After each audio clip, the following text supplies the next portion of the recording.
K-pop জগতের সবচেয়ে বেশি জনপ্রিয় সোলোলিস্ট আইয়ু। আর আজকে আমরা আইয়ুকেই চিনব। তো চলো ভিডিওটি শুরু করা যাক। আইয়ু সাউথ কোরিয়ার সোলে 16 মে 1993 সালে জন্মগ্রহণ করেন এবং আইয়ুর রিয়েল নেম হচ্ছে লে জি-ইয়ন। মিডল স্কুলে পড়ার সময় তাদের আর্থিক অবস্থার অবনতি ঘটে, তার জন্য সে তার দাদু বাড়ি চলে যান এবং সে তার চাচাতো ভাই বোনদের সাথে থাকতে শুরু করেন। মিডল স্কুলে পড়ার সময় সে গায়িকা হওয়ার স্বপ্ন দেখতে শুরু করে এবং আইয়ু 20টিরও বেশি শোতে অডিশন দেয়, কিন্তু তিনি ব্যর্থ হয়। কিছু এন্টারটেইনমেন্ট তাকে অনেক বেশি অপমান করে, কিন্তু তিনি হার মানেননি।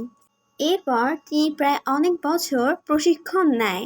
অনেক কষ্টের পর ফাইনালি তিনি 2007 সালে একজন প্রশিক্ষণার্থী হিসেবে লিওন এন্টারটেইনমেন্টের সাথে চুক্তিবদ্ধ হন এবং একজন সোলোলিস্ট হিসেবে আত্মপ্রকাশ করার জন্য 2008 সালে তার একক মিউজিক লস্ট চাইল্ড রিলিজ হয় এবং সে ফার্স্ট টাইম লাইভ পারফরমেন্স করেন।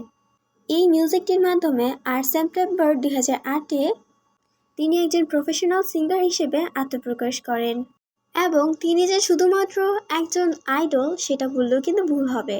তিনি এখন পর্যন্ত অনেকগুলো কে-ড্রামাতে অ্যাক্টিং করেছে, যার মধ্যে অন্যতম কে-ড্রামা হচ্ছে হোটেল ডেল লোনা। এছাড়াও আইয়ু আরও কিছু কে-ড্রামাতে অ্যাক্টিং করেছে।